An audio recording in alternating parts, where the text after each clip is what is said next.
That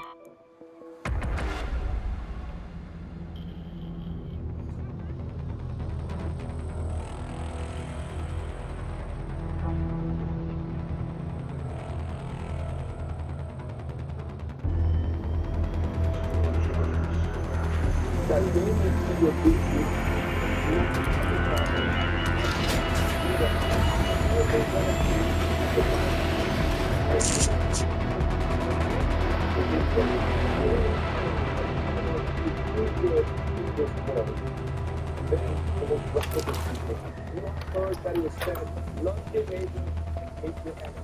But I tell you, love your enemy and pray for those who persecute you, that you may be children of your Father.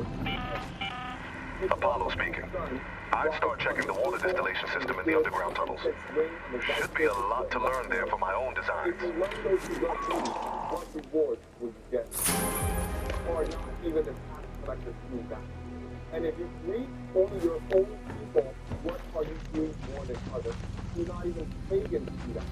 Be perfect, therefore, as your heavenly Father is perfect. We are in this Let's go to checkpoint. What is possible? Thank evil people because they give you opportunity to do good. If there's no evil in the world, how do you possibly do good? This is the test. This is the purpose. Do not store up for yourselves treasures on earth, where moth and vermin destroy, and where thieves break in and steal. But store up for yourselves treasures in heaven, where moth and vermin do not destroy, and where thieves do not break in and steal. For where your treasure is, there your heart will be also. Focus on your own spiritual enlightenment. Focus on making your heart feel good and virtuous. Don't worry about money and material things, because when you die, it will be with you. But your heart will always follow you wherever you are. And then Jesus says, no one can serve two masters. Either you will hate the one and love the other, or you will be devoted to the one and despise the other. You cannot serve both God and money. This is crucial. What is Satan? Satan is money. It's power. It's the material world. This world belongs to Satan. This world is ruled by Satan, but there's nothing you can do about it. When you leave this world, that's the word of God. So it's your choice. You can be Elon Musk, and you can have all this wealth in this world, but we'll see what happens after he dies. His plan is to never die, to upload his consciousness, to become immortal through technology. So we'll see if that works.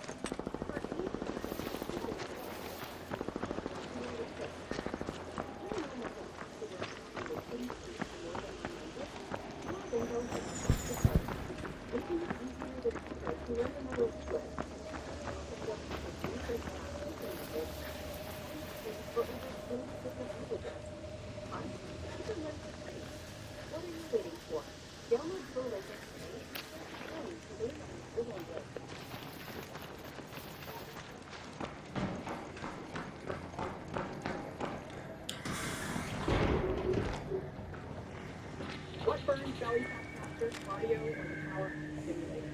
2 hours of cardio burns 600 calories. 20 minutes with the power stimulator burns. And finally, Jesus said, not everyone who says to me, Lord, Lord, will enter the kingdom of heaven, but only the one who does the will of my Father who is in heaven. Many will say to me on that day, Lord, Lord, did we not prophesy in your name, and in your name drive out demons, and in your name perform many miracles? Then I will tell them plainly, I never knew you. Away from me, you evildoers. This is the most important teaching. The Christian religion tells us that you must believe in Jesus and faith.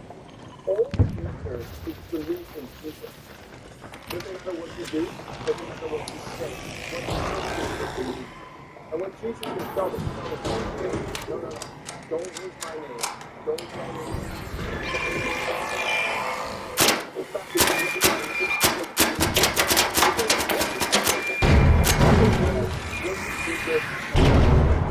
Jesus says, don't worship me.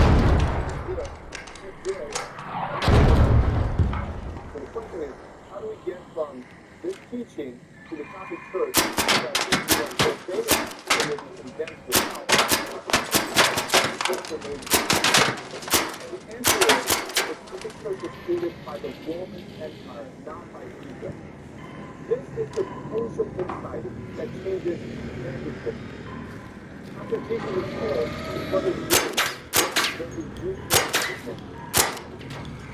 Here's where the essence of the poor. This says, they believe the promise of God. They believe they continue to follow Jewish law, but with Jesus' emphasis on human transformation. But then something happened. The Roman Empire, which had killed Jesus, realized something. As Jesus' message was spreading, people were finding hope in his teaching, and the Romans understood that they couldn't stop it by killing more people. That would just create more martyrs. So they did something brilliant and evil. They co-opted the movement. Before they changed the message. They transformed Jesus from a rebel teacher into a symbol of obedience. How did they do this? Through a man named Paul. Paul never met Jesus. Paul was a Roman citizen who had persecuted Christians. But then he claimed to have a vision and converted to Christianity. And Paul started taking a very different version of Christianity. Paul said, forget about good works. Forget about following the law. All that matters is believing that Jesus is God and that he died for your sins. Paul sort of changed his message on human transformation and turned it into a religion of belief and obedience. And the Roman Empire loved this. Why? Because Paul's version of Christianity was useful to the empire. It told slaves to obey their authority. It told people to pay their taxes. It told people to submit to authority. Because all authority comes from God. By the 4th century, the Emperor Constantine made Christianity the official religion of the Roman Empire. And at the Council of Nicaea in 325 CE, the empire decided which text would be included in the Bible and which would be destroyed. The Gospel of Thomas was killed, so everyone took the sword. Any species that possessed scripture was selected human proper. Any species that obedience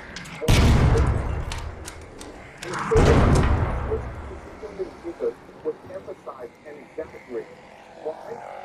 To shift blame away from Rome and onto the Jews.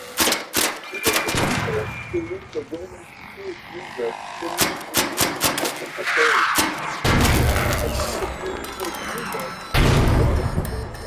The Jews became the eternal scapegoat. This is how the Catholic Church was born. Not from Jesus, but from the Roman Empire. Using the Jesus system to control. So now we can see the Catholic Church. This was a Jewish teacher who learned from the but developed his own message.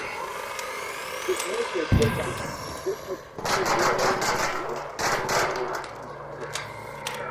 the true reality is spiritual. And each person has a divine spark that connects them to the ultimate source of love and truth. Jesus taught that the way to activate the spark is through love, meekness, He taught that the rich and powerful who seem to rule this world are actually spiritually dead. They're trapped in their own evil. And the poor and oppressed who seem powerless are actually free because they can still access the divine. This message was incredibly dangerous to Rome because it told people that Roman power was ultimately meaningless. And the director of research trust, I would have died. I would have done everything. What's lying? Who are you? No, sir. I have a blurry vision. That knows that a simple blueberry is Walmart. So the Romans killed Jesus by crucifixion, the most brutal execution method they can reserve for rebels and threats to the state. But Jesus' message didn't die. He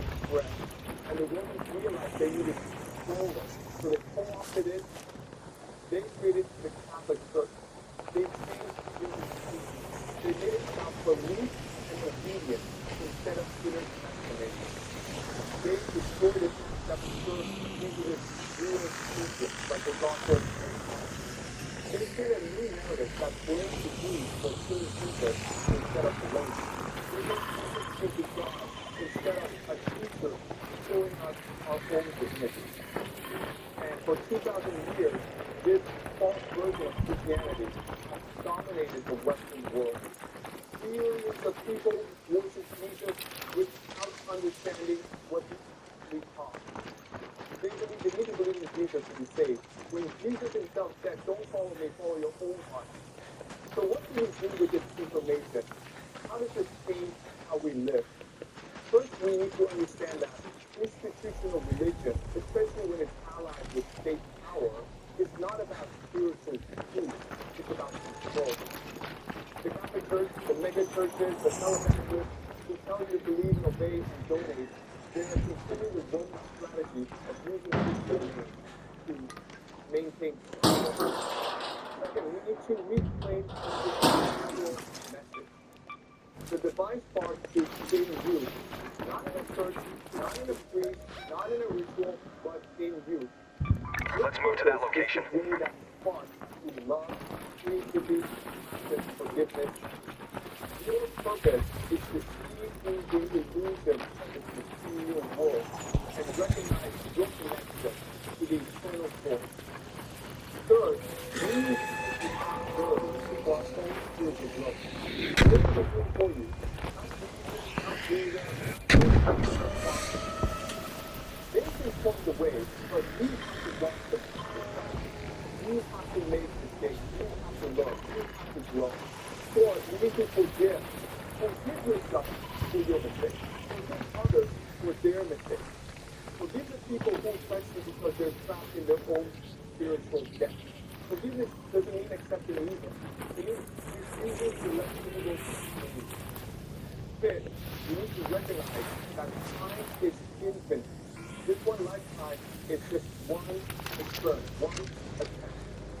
If you fail, if you spend this life wasting money and power, and you get to be able to think that's okay, you're getting it. And another and another. Eventually, you'll Six, we need to build our lives around what makes us spark flow. When you're doing something and you feel alive, connected, purposeful, joyful, that's your spark flowing. Follow that feeling. Build a life around that. Don't chase what society tells you to chase. And finally, we need to love our enemies. This is the hardest teaching, the most radical teaching, but it's the key to everything. The people who oppress you, who exploit you, who steal people, they're suffering more than you are. They're trapped, spiritually dead. If you hate them, you join them in that death.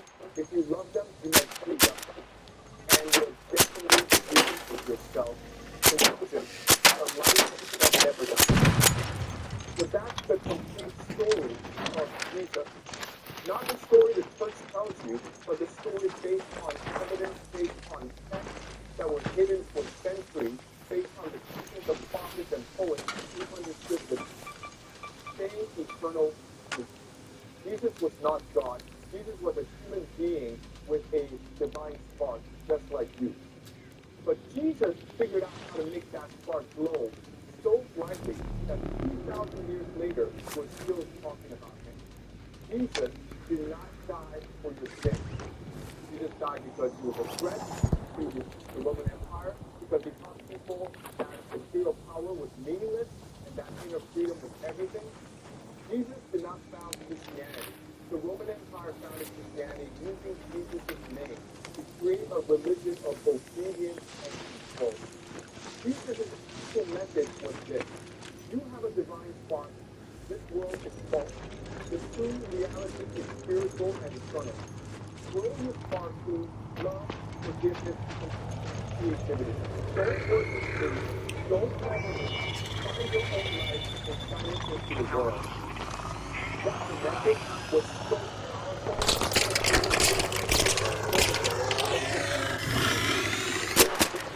This is focused with a great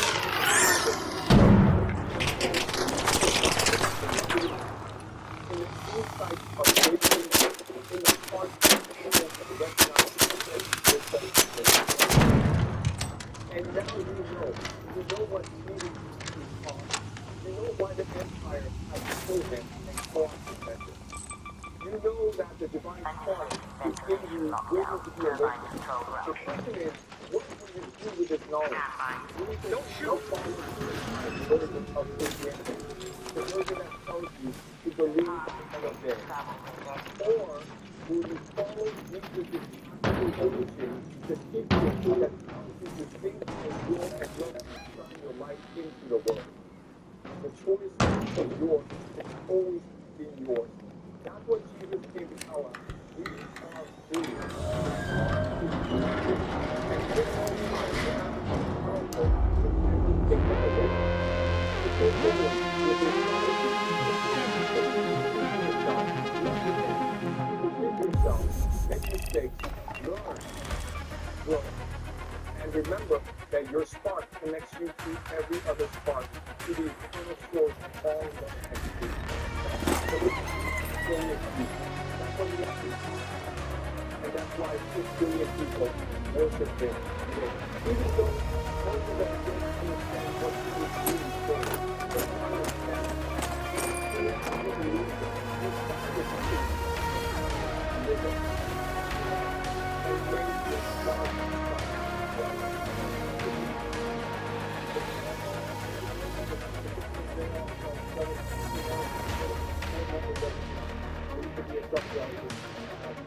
I was like going some days away from home to be able to watch the kids played everything, pick random numbers, pray that God would let me win. Things won, just like most people do. Never won a single thing. One day, I got so frustrated I almost tore up on.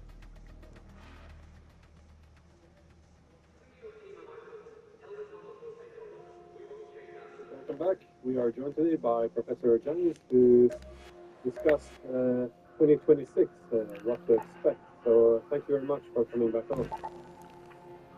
Thanks, Graham. So you are now using historical patterns and game theory to predict direction of geopolitics. And from the election of Trump to the invasion of Iran, you've been pretty much spot on. So I thought who better to ask about what to predict for this year, 2026, and it was certainly gone off a very rough start. But before we look into 2026, can I ask what is it that make your political predictions more accurate? Is it you rely on the economic structure then, the elite politics, ideology, or military balance if you assess 2026? Yeah, so I use game theory, and I basically see geopolitics as a game played by different players who are trying to maximize their own self-interest. So I don't really look at ideology. I don't really look at. I basically focus on self-interest. So,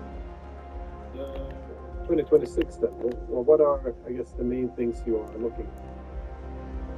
Right. So for me, I think the big event of 2026 will be this April when Trump visits China on state visit, his first and his second term. And the U.S.-China relationship will be the big question for 2026. Russia, the war in Ukraine, it's basically pretty settled. It's stabilized. What will happen in Europe, NATO, Russia, we can basically forecast easily. But what's really up in the air is the U.S.-China relationship. So what Trump wants to do is go to China and negotiate a grand bargain between China and the United States. Remember that in 1971, Nixon removed the U.S. dollar from the gold standard. And so the U.S. dollar was now free floating. So to stabilize the U.S. dollar, give it value, he did two things. The first is he adopts the petrodollar, meaning that Saudi Arabia would only allow for its oil to be purchased by U.S. dollars. And the second thing that he did was he visited China to open up China. And so what America did in the 1980s was transfer technology and expertise to China, open its market so that China will become addicted to the US dollar. And for a few decades, this relationship worked really well. But then the United States started to abuse the government privilege, started to print too much U.S. dollars. They started to engage in these wars in the Middle East that were causing the debt to balloon. Then you have the 2008-2009 great financial crisis. So China became much more worried about the value, the stability of the U.S. dollar. So then it began to try to internationalize the yuan. It created something called the gold corridor, the Shanghai Gold Exchange. So it's trying to recalibrate China's market to become much more stable. And China would have a sovereignty in the global trade system. And this is now destabilizing the US dollar. What Trump wants to do is to force China to continue to buy US dollars, because under China was supported up all field treasuries that can still be a sovereign debt state. So it's not easy to figure out how to look like to try to cut out the market and get Chinese to continue to buy more US dollars. And that's what we're seeing right now, right? So by invading Venezuela, what Trump wants to do is force China to buy oil using US dollars. So we're trying to get most of oil from the Middle East. So if Trump were to attack Iran, destabilize the Middle East, then China would be forced to rely more on Venezuela for oil supply. But not just the oil supply, but also for silver, for gold, for lithium, for copper. Basically all the minerals that can use the power of the EV industry and AI industry. So this is the grand strategy that's been played out, where Trump is conducting all these wars around the world in order to wrangle the economy so that China becomes reliant on Western Hemisphere for supplies, and then China will be forced to buy more US dollars. And that's the great game that we are witnessing right now in 2026. But it looks like this can go both ways, because if the United States really wants China to use the US dollar, Are you enjoying yourself? there's a lot of, Don't forget to take some time to decompress and chase away we would the... want to do, I guess to some extent, exact opposite, and it's to create trust in an open, predictable international economic system in which the rule of law is problem of forcing it suggests that all the rules were cast aside. If you look at the efforts to cut off China from semiconductors to crush its tech industry, all of these things it would have opposite effects. It would convince the Chinese to go a different way. But if they now bow to the pressure of the United States, they would essentially be owned by the United States. I guess if they went further, instead of being forced by US dollar, by volatility in US dollar, and simply the other way, with these two great powers. Also, how do you assess what direction the US goes? Because at the moment it seems to be a strategic happening.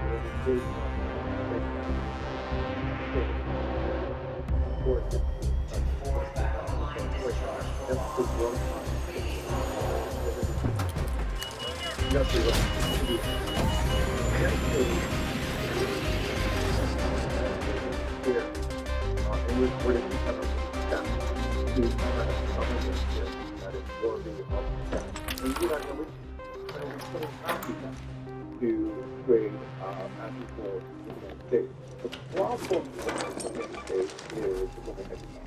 They insist on maintaining global hegemony. So China must be a subordinate to the American empire. And China refuses to do that. China is a sovereign nation. It wants to be respected on the world stage. But as you point out, these two nations are codependent on each other. If China was to lose access to oil in the East and in the West, it could depend on Russian oil. But if Russia could not use China's energy, China imports 3/4 of all its oil from overseas. 50% of this oil comes China imports 3/4 of all its oil. Half of the oil comes from the Middle East. 20% comes from Russia. If China tomorrow could for North oil from Russia. But Russia does not have the capacity to do that. So that's the local pipeline, which will take years and years and the billions of dollars. And so China is sort of stuck right now. But as you point out, China does have a lot of tools. It does have a lot of weapons. For example, if you continue to destabilize the U.S. market, and you saw that with the civil market, right? What China did at the start of this year, that the big export of silver, China dropped the silver market, and this caused the price of silver to skyrocket in COMEX, they call that commodity exchange in the United States, and this destabilized the U.S. market. So what we're seeing is almost mutual destruction, right? So if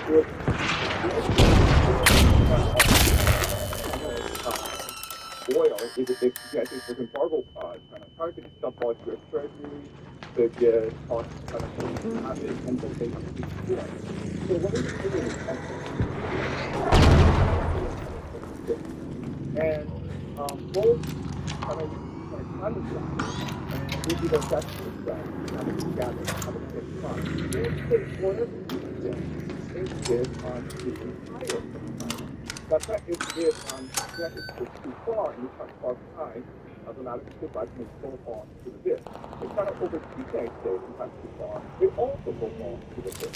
So this is a really dangerous and thing for both players. And again, even after the situation is the United States, those are the things that started to as before. But unfortunately, the heart of the situation. That's why initially I asked about ideology, because often in political reading, that some of the states are rational, and we see ideology in the past 30 years of the political class being raised on the notion that easing the world really requires the economic of the West, then elevate the global background. So the idea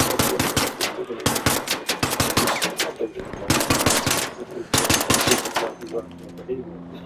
The problem in the U.S. is the problem in Europe.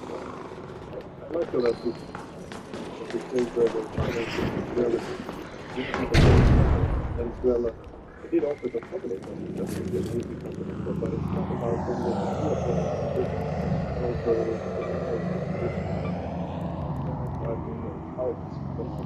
I think also of a company China. This we made a similar comment back in 2016 with Russia. They are a great power.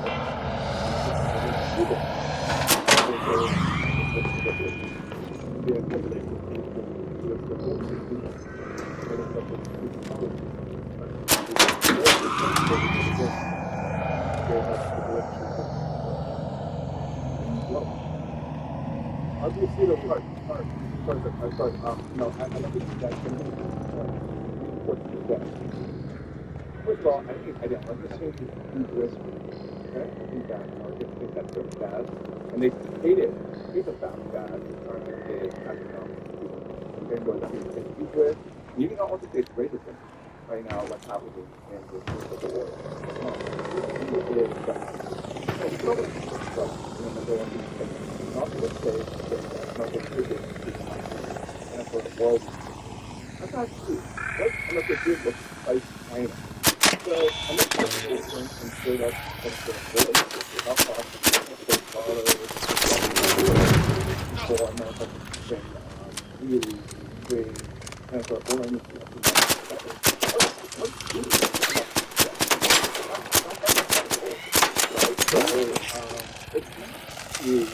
and the oil benefit the it's like that's all of it.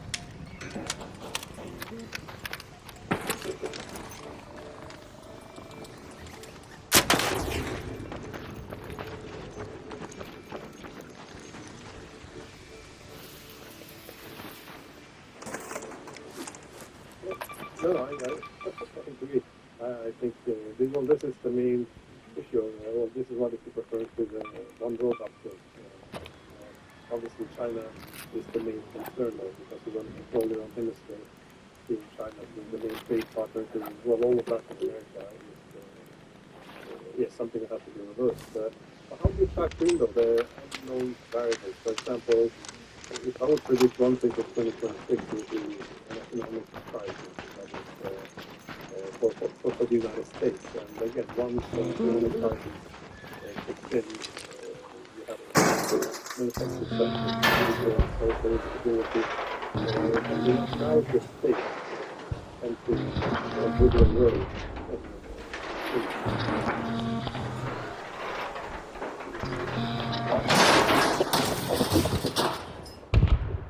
tariff policies allow economic conflicts to elevate into war. So how do you see economic crisis playing into 2026, especially the US-China right? Right. So the American economy has some major weaknesses, and you're right that it's possible that America faces a great financial crisis this year. So let's go over some of the major problem areas of the American economy. First is artificial intelligence, where right now most American GDP is driven by investment in AI. So just building data centers, which consume a lot of water and electricity in local communities. And why the problem is that these data centers cost tens of billions of dollars. It's really unclear how these data centers will make money.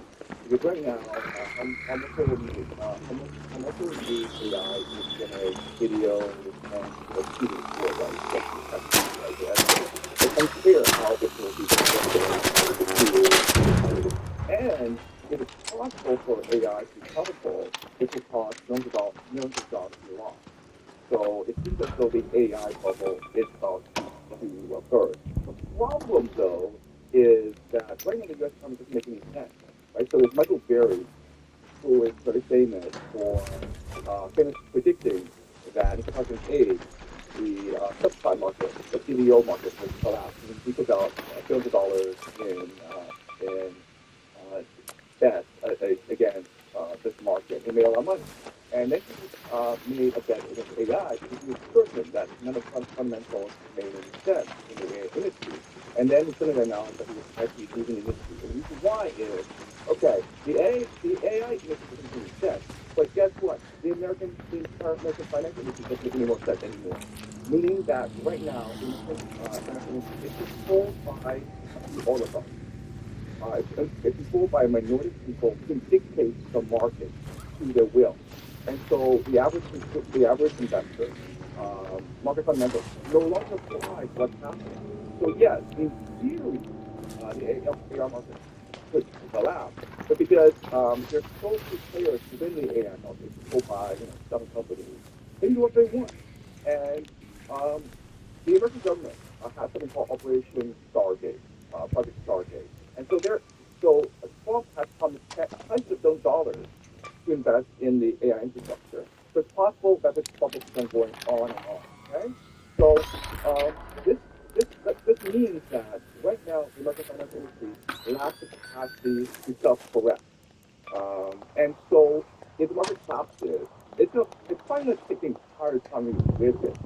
And so that's a great problem facing the U.S. financial industry. That's problem number one. Problem number two is over-financialization. Let's go back to the silver example, where when China announced that it was going to limit its exports of silver, and China controls about 6% of the silver market in the world, the price of silver went crazy. The reason why is that in China, silver is used for manufacturing. So silver goes into AI, batteries, all that. So China really needs silver.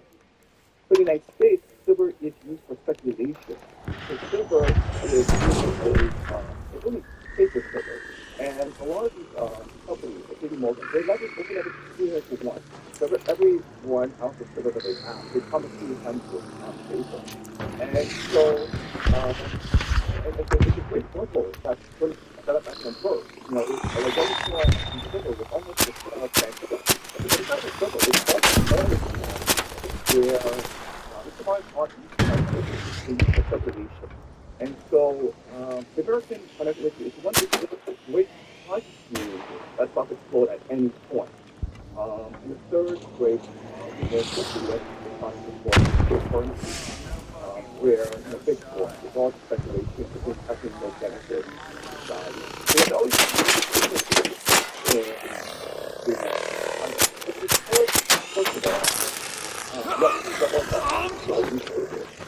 of all, the American government can think that much money has been fine. There's something called findable using.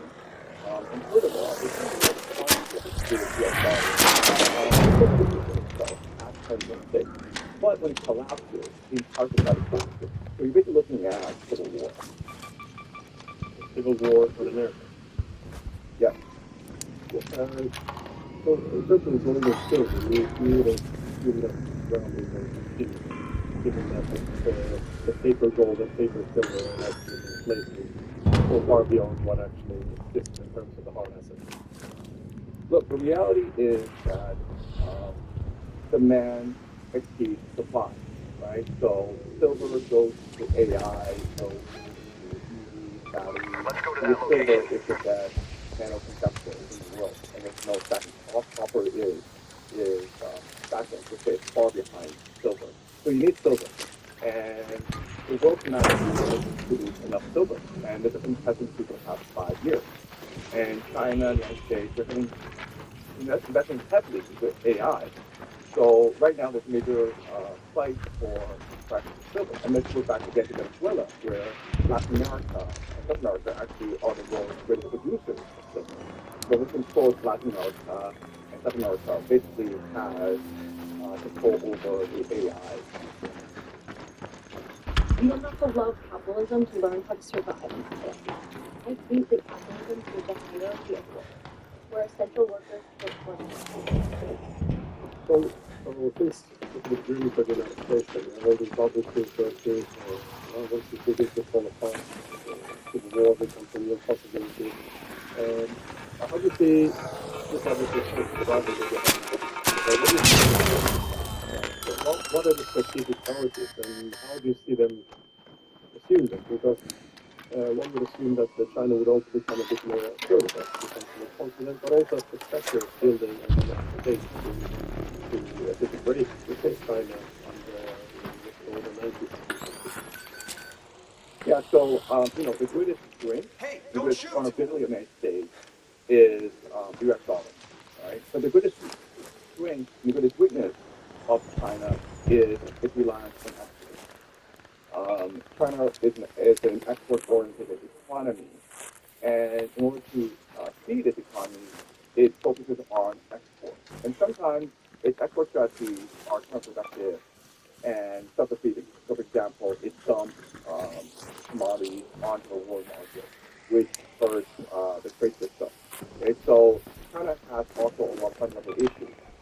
Right now, the problem is that the United States is threatening to strangle, embargo, blockade China, right? So one thing that will clear up in 2026, is already starting out right now, is the rivalry between China and Japan, right? So Prime Minister Takaichi has said that he believes that Taiwan is part of Japan's strategic interest.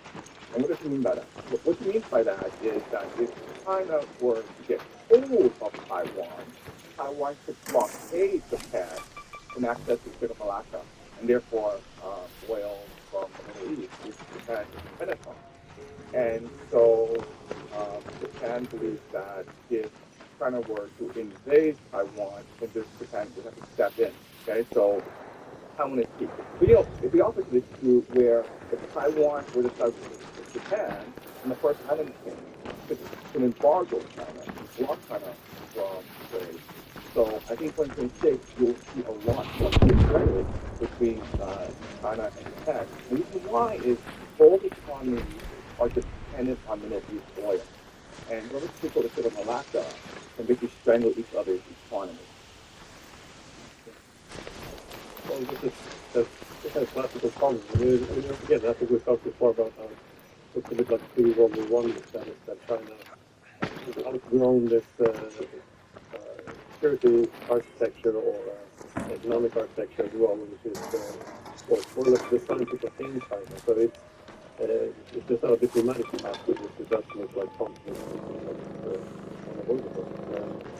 But if the vision to look towards Europe, well, specifically Russia, you said that the Ukraine war is more or less settled, stabilized. assuming not return to stable front lines and assuming that the future of the conflict has been, kind of determined now, which seems correct. But on the other side, we just not focus on the rationality of the case because we see from the Europeans now increasing rhetoric that we can't afford it. If the war ends, then Russia will focus its resources on us. So one after another, you see these leaders in media outlets saying, well, war may be better than peace. So are we prepared to end this war? Or how do you see this playing out now? Yeah, so I think that the future is obvious.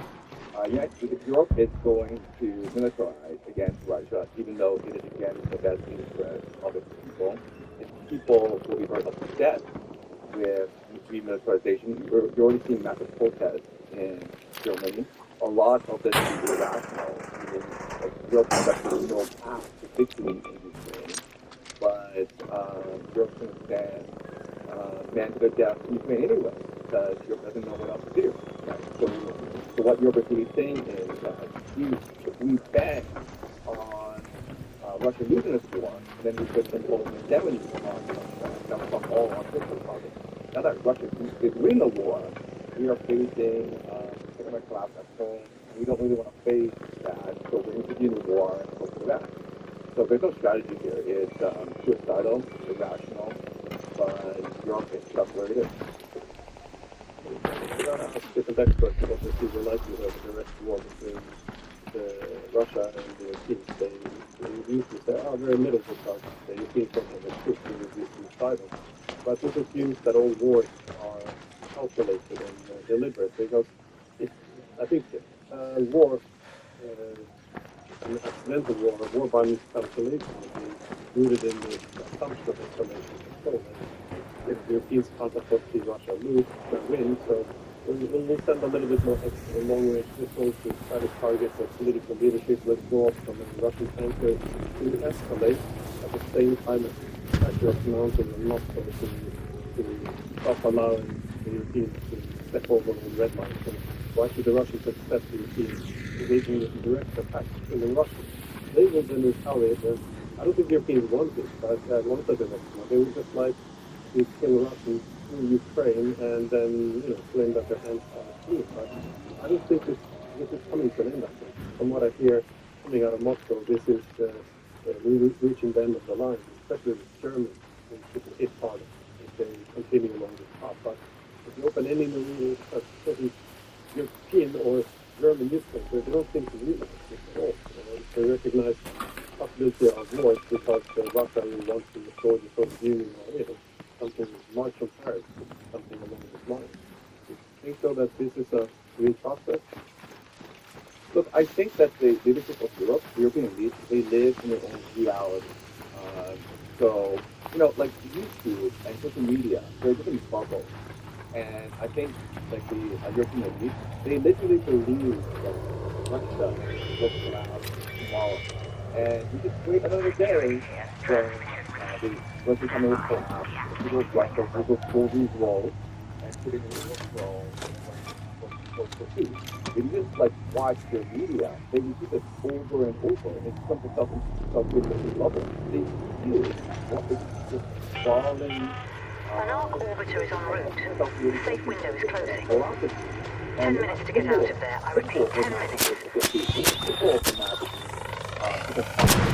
They're absolutely certain that if they just wait out one more day, then there will be over World War I. And if you talk about electronics, during World War I, for those 4 or 5 years, there was no trouble with that for no reason. And the reason why was these leaders just could not accept a possibility that they had made a mistake. I mean, it's I mistake. They can afford to make a mistake. Muscle was wrong. Maybe one of that European headline was wrong. Maybe antagonizing Russia for years, extending radio with borders was wrong. These people have been used to make it wrong. They're willing to sacrifice their nation to avoid maybe being wrong. So even now that we're lost, revolution needs to come out with the new goal appears to be, well, let's move slower. Let's keep these things a little bit more human time, even though we'll do humanitarian disaster in Ukraine and also strategic disaster for Europe. How do you see this playing out in the European security architecture? Because again, the EU and NATO, two main pillars of how Europe has been structured in the post-Cold War era, they're supposed to be the hegemonic over Europe. Also, the US unipolarity was supposed to rest on, especially NATO. Did you see them being able to survive? Well, 2026 might hold on, but how do you see this? What would you expect from 2026?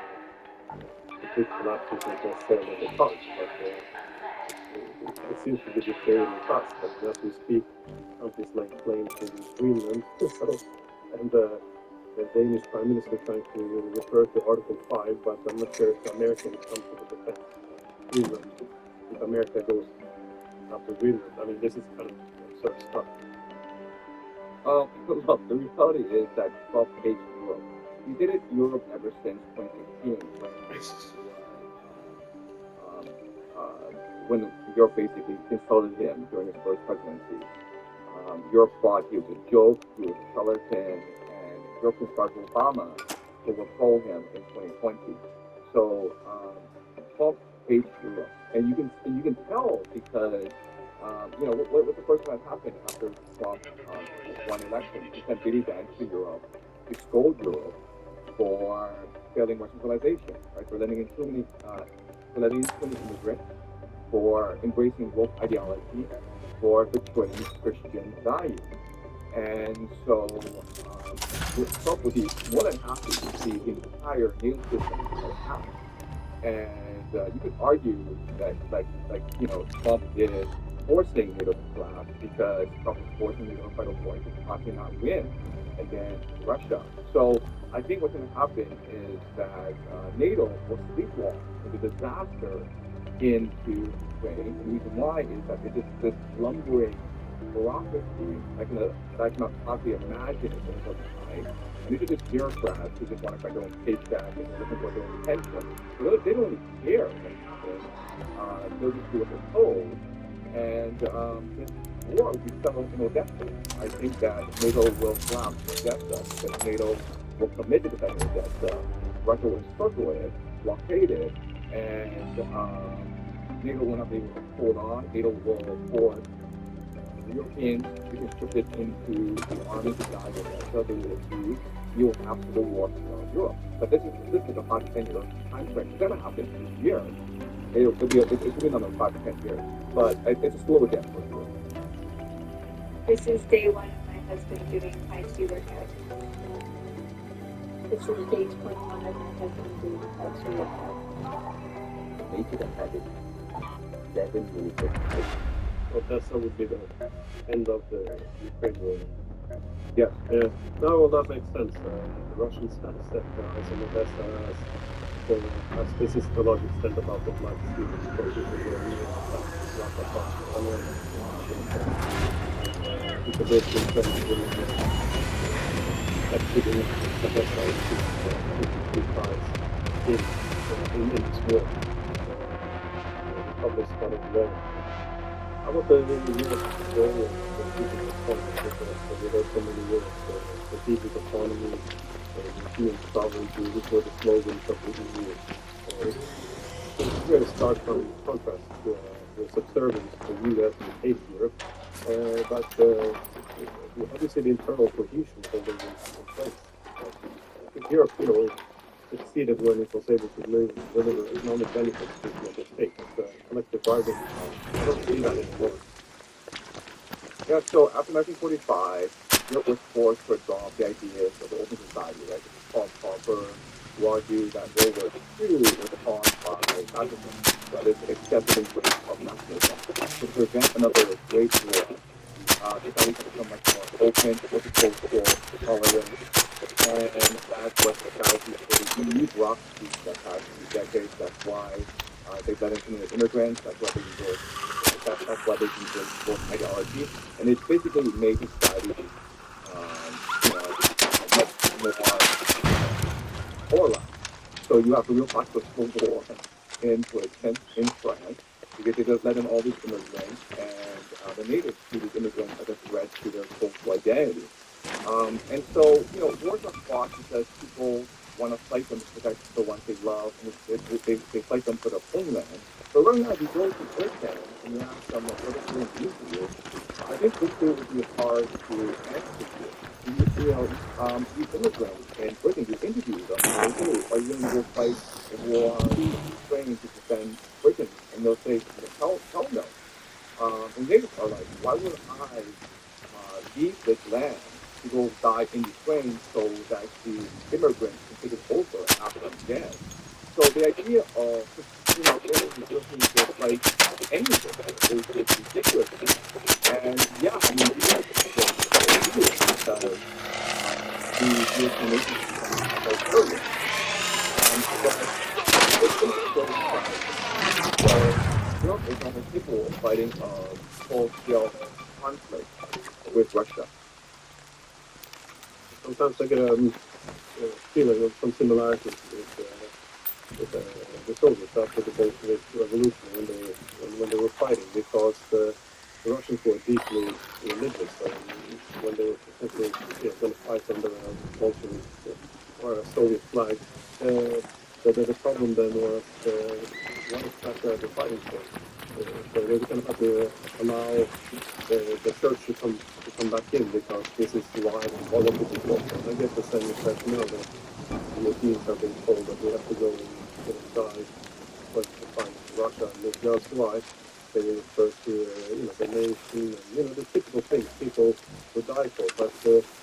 But they spent the past years, not decades, to express contempt for our faith, our traditions, our culture. Now we're supposed to die for it. I mean, what are we dying for? It doesn't really make any sense. I mean, there's what people, nationalism is people kill for it, but they're also willing to die for it. I think the sneering of nationalism, even though it was introduced in the French Revolution with democratization, I think it's another flaw like that.